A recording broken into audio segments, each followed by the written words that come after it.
नमस्कार। स्वागत है आपका कथाकल्प में। आज की कहानी है 10 दिन का अनशन। लेखक है हरिशंकर परसाई और स्वर है प्रवीण दीक्षित का।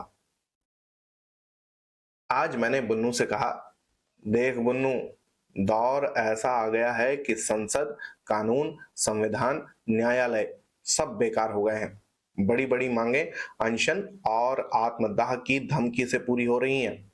20 साल का प्रजातंत्र ऐसा पक गया है कि एक आदमी के मर जाने या भूखा रह जाने की धमकी से 50 करोड़ आदमियों के भाग्य का फैसला हो रहा है। इस वक्त तू भी इस औरत के लिए अनशन कर डाल। बन्नू सोचने लगा। वह राधिका बाबू की बीवी सावित्री के पीछे सालों से पड़ा है। भगाने की कोशिश में एक बार पिट भी चुका है।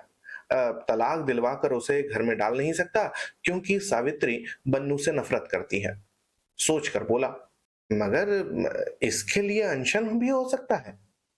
मैंने कहा, अरे इस वक्त हर बात के लिए हो सकता है। अभी बाबा सनकी दास ने अनशन करके कानून बनवा दिया है कि हर आदमी जटा रखेगा और उसे कभी धोएगा नहीं। तमाम सिरों से दुर्गंध निकल रही है। तेरी मांग तो बहुत छोटी है, सिर्फ एक औरत के लिए। सुरेंद्र वहां बैठा था। बोला, यार कैसी बातें करते हो। किसी की बीवी को हड़पने के लिए अनशन होगा? हमें कुछ शर्म तो आनी चाहिए। लोग हंसेंगे। मैंने कहा, अरे यार, शर्म तो बड़े बड़े अनशनिया साधु संतों को नहीं आई। हम तो मामूली आदमी हैं। जहां तक हंसने का सवाल है, गौ रक्षा आंदोलन पर सारी दुनिया के लोग इतना हंस चुके हैं कि उनका पेट दुखने लगा है। अब कम से कम 10 सालों तक कोई आदमी हंस नहीं सकता। जो हंसेगा वो पेट के दर्द से मर जाएगा। बन्नू ने कहा, सफलता मिल जाएगी? मैंने कहा, अरे यह तो इशू बनाने पर है। अच्छा बन गया तो औरत मिल जाएगी। चल, हम एक्सपर्ट के पास चलकर सलाह लेते हैं। बाबा सनकी दास विशेषज्ञ हैं। उनकी अच्छी प्रैक्टिस चल रही है। उनके निर्देशन में इस वक्त 4 आदमी अनशन कर रहे हैं। हम बाबा सनकी दास के पास गए। पूरा मामला सुनकर उन्होंने कहा, ठीक है, मैं इस मामले को हाथ में ले सकता हूं। जैसा कहूं वैसा करते जाना। तू आत्मदाह की धमकी दे सकता है? बन्नू कांप गया। हम बोला, मुझे डर लगता है। अरे जलना नहीं है रे, सिर्फ धमकी देना है। मुझे तो उसके नाम से भी डर लगता है। बाबा ने कहा, अच्छा तो फिर अनशन कर डाल, इशू हम बनाएंगे। बन्नू फिर डरा। बोला, मर तो नहीं जाऊंगा? बाबा ने कहा, अरे चतुर खिलाड़ी नहीं मरते। वे एक आंख मेडिकल रिपोर्ट पर और दूसरी मध्यस्थ पर रखते हैं। तुम चिंता मत करो, तुम्हें बचा लेंगे और वह औरत भी दिला देंगे। 11 जनवरी, आज बन्नू आमरण अनशन पर बैठ गया। तंबू में धूप दीप जल रहे हैं। एक पार्टी भजन गा रही है। सबको सन्मति दे भगवान, सबको सन्मति दे भगवान। पहले ही दिन पवित्र वातावरण बन गया है। बाबा सनकीदास इस कला के बड़े उस्ताद हैं। उन्होंने बन्नू के नाम से जो वक्तव्य छपाकर बंटवाया है वो बड़ा जोरदार है। उसमें बन्नू ने कहा है कि मेरी आत्मा से पुकार उठ रही है कि मैं अधूरी हूं। मेरा दूसरा खंड सावित्री में है। दोनों आत्मखंडों को मिलाकर एक करो या मुझे भी शरीर से मुक्त करो। मैं आत्मखंडों को मिलाने के लिए आमरण अनशन पर बैठा हूं। मेरी मांग है कि सावित्री मुझे मिले। यदि नहीं मिलती तो मैं अनशन से इस आत्मखंड को अपनी नश्वर देह से मुक्त कर दूंगा। मैं सत्य पर हूं, इसलिए निडर हूं। सत्य की जय हो। सावित्री गुस्से से भरी हुई आई थी। बाबा सनकीदास से कहा, यह हरामजादा मेरे लिए अनशन पर बैठा है ना? बाबा बोले, देवी, उसे अपशब्द मत कहो। वह पवित्र अनशन पर बैठा है। पहले हरामजादा रहा होगा, अब नहीं रहा। वह अनशन कर रहा है। सावित्री ने कहा, मगर मुझे तो पूछा होता, मैं तो इस पर थूकती हूं। बाबा ने शांति से कहा, देवी, तू तो यीशु है। यीशु से थोड़े ही पूछा जाता है। गोरक्षा आंदोलन वालों ने गाय से कहां पूछा था? कि तेरी रक्षा के लिए आंदोलन करें या नहीं।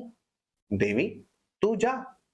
मेरी सलाह है कि अब तुम या तुम्हारा पति यहां ना आए। एक दो दिन में जनमत बन जाएगा और तब तुम्हारे अपशब्द जनता बर्दाश्त नहीं करेगी। वह बड़बड़ाती हुई चली गई। बन्नू उदास हो गया। बाबा ने समझाया, अरे चिंता मत करो, जीत तुम्हारी होगी। अंत में सत्य की ही जीत होती है। 13 जनवरी। बन्नू भूख का बड़ा कच्चा है। आज तीसरे ही दिन कराहने लगा। बन्नू पूछता है, जयप्रकाश नारायण आए क्या? मैंने कहा, वे 5वें या 6ठे दिन आते हैं, उनका नियम है, उन्हें सूचना दे दी है। वह पूछता है, विनोबा ने क्या कहा इस विषय में? बाबा बोले, उन्होंने साधन और साध्य की मीमांसा की है, पर थोड़ा तोड़कर उनकी बात को अपने पक्ष में उपयोग किया जा सकता है। बन्नू ने आंखें बंद कर ली। बोला, भैया, जयप्रकाश बाबू को जल्दी बुलाओ। आज पत्रकार भी आए थे। बड़ी दिमाग पच्ची करते रहे। पूछने लगे, उपवास का हेतु क्या है? क्या वह सार्वजनिक हित में है? बाबा ने कहा, हेतु अब नहीं देखा जाता, अब तो इसके प्राण बचाने की समस्या है। अनशन पर बैठना इतना बड़ा आत्म बलिदान है कि हेतु भी पवित्र हो जाता है। मैंने कहा, और सार्वजनिक हित इससे होगा कि कितने ही लोग दूसरे की बीवी छीनना चाहते हैं, मगर तरकीब उन्हें नहीं मालूम। अनशन अगर सफल हो गया तो जनता का मार्गदर्शन करेगा। 14 जनवरी। बन्नू और कमजोर हो गया है। वह अनशन तोड़ने की धमकी हम लोगों को देने लगा है। इससे हम लोगों का मुंह काला हो जाएगा। बाबा सनकी दास ने उसे बहुत समझाया। आज बाबा ने एक कमाल और कर दिया। किसी स्वामी रसानंद के वक्तव्य अखबारों में छपवाए हैं। स्वामी जी ने कहा है कि मुझे तपस्या के कारण भूत और भविष्य दिखता है। मैंने पता लगाया है कि बन्नू पूर्व जन्म में ऋषि था और सावित्री ऋषि की धर्म पत्नी। बन्नू का नाम उस जन्म में ऋषि वनमानुस था। उसने 3000 वर्षों के बाद अब फिर नरदेह धारण की है। सावित्री का इससे जन्म जन्मांतर का संबंध है। यह घोर अधर्म है कि एक ऋषि की पत्नी को राधिका प्रसाद जैसा साधारण आदमी अपने घर में रखे। समस्त धर्म प्राण जनता से मेरा आग्रह है कि इस अधर्म को न होने दें। इस वक्तव्य का अच्छा असर हुआ। कुछ लोग धर्म की जय हो नारे लगाते हुए पाए गए। एक भीड़ राधिका बाबू के घर के सामने नारे लगा रही थी, राधिका प्रसाद पापी है, राधिका प्रसाद पापी है, पापी का नाश हो, धर्म की जय हो। स्वामी जी ने मंदिरों में बन्नू की प्राण रक्षा के लिए प्रार्थना का आयोजन करा दिया है। 15 जनवरी। रात को राधिका बाबू के घर पर पत्थर फेंके गए। जनमत बन गया है। स्त्री पुरुषों के मुख से यह वाक्य हमारे एजेंटों ने सुने। बेचारे को 5 दिन हो गए भूखा पड़ा है। अरे धन्य है इस निष्ठा को। हाँ, मगर उस कटकरेजी का कलेजा नहीं पिघला। अरे उसका मर्द भी कैसा बेशर्म है। सुना है पिछले जन्म में कोई ऋषि था। हाँ, स्वामी रसानंद का वक्तव्य नहीं पढ़ा। बड़ा पाप है ऋषि की धर्म पत्नी को घर में डाले रखना। आज 11 सौभाग्यवतियों ने बन्नू को तिलक किया और आरती उतारी। बन्नू बहुत खुश हुआ।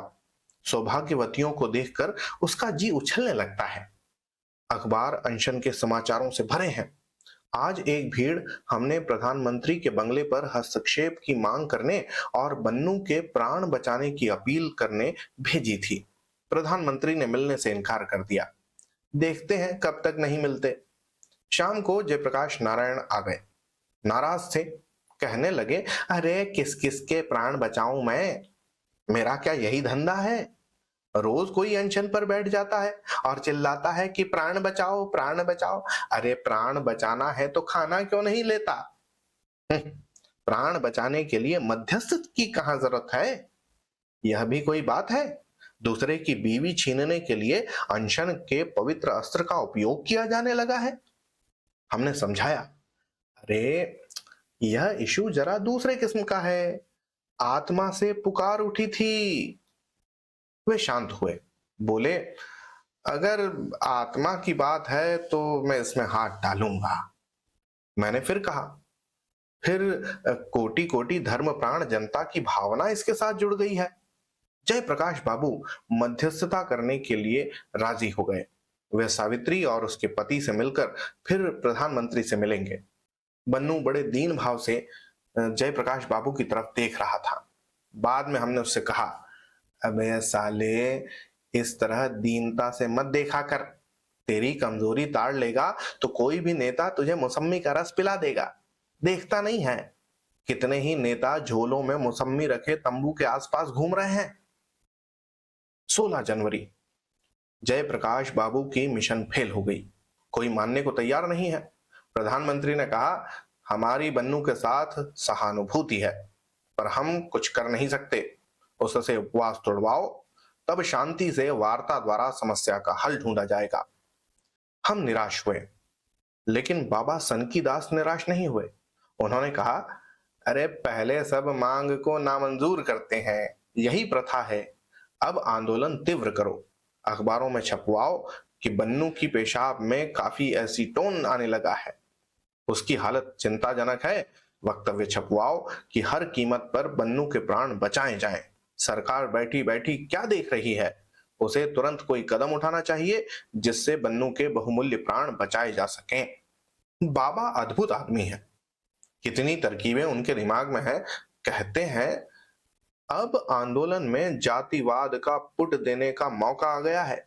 बन्नू ब्राह्मण है और राधिका प्रसाद कायस्थ। ब्राह्मणों को भड़काओ और इधर कायस्थों को। ब्राह्मण सभा का मंत्री आगामी चुनाव में खड़ा होगा, उससे कहो कि यही मौका है ब्राह्मणों के वोट इकट्ठे ले लेने का। आज राधिका बाबू की तरफ से प्रस्ताव आया था कि बन्नू सावित्री से राखी बंधवा ले। हमने नामंजूर कर दिया। 17 जनवरी, आज के अखबारों में यह शीर्षक है, बन्नू के प्राण बचाओ, बन्नू की हालत चिंताजनक, मंदिरों में प्राण रक्षा के लिए प्रार्थना। एक अखबार में हमने विज्ञापन रेट पर यह भी छपवा लिया, कोटि कोटि धर्म प्राण जनता की मांग, बन्नू की प्राण रक्षा की जाए, बन्नू की मृत्यु के भयंकर परिणाम होंगे। ब्राह्मण सभा के मंत्री का वक्तव्य छप गया। उन्होंने ब्राह्मण जाति की इज्जत का मामला इसे बना लिया था, सीधी कार्यवाही की धमकी दी थी। हमने 4 गुंडों को कायस्थों के घर पर पत्थर फेंकने के लिए तय किया है। इससे निपटकर वही लोग ब्राह्मणों के घर पर पत्थर फेंकेंगे। पैसे बन्नू ने पेशी दे दिए हैं। बाबा का कहना है कि कल या परसों तक कर्फ्यू लगवा दिया जाना चाहिए। दफा 144 तो लग ही जाए, इससे केस मजबूत होगा। 18 जनवरी, रात को ब्राह्मणों और कायस्थों के घरों पर पत्थर फेंक गए। सुबह ब्राह्मणों और कायस्थों के 2 दल में जमकर पथराव हुआ। शहर में दफा 144 लग गई। सनसनी फैली हुई है। हमारा प्रतिनिधिमंडल प्रधानमंत्री जी से मिला। उन्होंने कहा, इसमें कानूनी अड़चने हैं, विवाह कानून में संशोधन करना पड़ेगा। हमने कहा, तो संशोधन कर दीजिए, अध्यादेश जारी करवा दीजिए। अगर बन्नू मर गया तो सारे देश में आग लग जाएगी। वे कहने लगे, पहले अनशन तुड़वाओ। हमने कहा, सरकार सैद्धांतिक रूप से मांग को स्वीकार कर ले और एक कमेटी बिठा दे जो रास्ता बताए कि वह औरत इसे कैसे मिल सकती है। सरकार अभी स्थिति को देख रही है, बन्नू को और कष्ट भोगना होगा। मामला जहां का तहां रहा। वार्ता में डेडलॉक आ गया है, छुटपुट झगड़े हो रहे हैं। रात को हमने पुलिस चौकी पर पत्थर फेंकवा दिए, इसका अच्छा असर हुआ। प्राण बचाओ की मांग आज और बढ़ गई। 19 जनवरी, बन्नू बहुत कमजोर हो गया है, हड़बड़ाता है कहीं मर न जाए। बकने लगा है कि हम लोगों ने उसे फंसा दिया है, कहीं वक्तव्य दे दिया तो हम लोग एक्सपोज हो जाएंगे, कुछ जल्दी ही करना पड़ेगा। हमने उससे कहा कि अब अगर वह यूं ही अनशन तोड़ देगा तो जनता उसे मार डालेगी। प्रतिनिधिमंडल फिर मिलने जाएगा। 20 जनवरी, डेडलॉक, सिर्फ एक बस जलाई जा सकी। बन्नू अब संभल नहीं रहा है। उसकी तरफ से हम ही कह रहे हैं कि वह मर जाएगा पर झुकेगा नहीं। सरकार भी घबराई मालूम होती है। साधु संघ ने आज मांग का समर्थन कर दिया। ब्राह्मण समाज ने अल्टीमेटम दे दिया, 10 ब्राह्मण आत्मदाह करेंगे। सावित्री ने आत्महत्या की कोशिश की थी, पर बचा ली गई। बन्नू के दर्शन के लिए लाइन लग रही है। राष्ट्र संघ के महामंत्री को आज तार कर दिया गया। जगह जगह प्रार्थना सभाएं होती रहीं। डॉक्टर लोहिया ने कहा है कि जब तक यह सरकार है, तब तक न्यायोचित मांगें पूरी नहीं होंगी। बन्नू को चाहिए कि वह सावित्री के बदले इस सरकार को ही भगा ले जाए। 21 जनवरी, बन्नू की मांग सिद्धांततः स्वीकार कर ली गई। व्यावहारिक समस्याओं को सुलझाने के लिए एक कमेटी बना दी गई है। भजन और प्रार्थना के बीच बाबा संकीदास ने बन्नू को रस पिलाया। नेताओं की मौसमियां झोलों में ही सूख गईं। बाबा ने कहा कि जनतंत्र में जन भावना का आदर होना चाहिए। इस प्रश्न के साथ कोटि कोटि जनों की भावनाएं जुड़ी हुई थीं। अच्छा ही हुआ जो शांति से समस्या सुलझ गई, वरना हिंसक क्रांति हो जाती। ब्राह्मण सभा के विधानसभाई उम्मीदवार ने बन्नू से अपना प्रचार कराने के लिए सौदा कर लिया है। काफी बड़ी रकम दी है। बन्नू की कीमत बढ़ गई। चरण छूते हुए नर नारियों से बन्नू कहता है, सब ईश्वर की इच्छा से हुआ है, मैं तो उसका माध्यम हूं। नारे लग रहे हैं, सत्य की जय, धर्म की जय। तो ये थी आज की कहानी, 10 दिन का अनशन। आपको कैसी लगी जरूर बताइएगा। बहुत प्रसिद्ध कहानी है, बहुत प्रसिद्ध व्यंग है हरिशंकर परसाई जी का। होती है अगली कहानी में फिर मुलाकात। तब तक के लिए धन्यवाद और जय हिंद।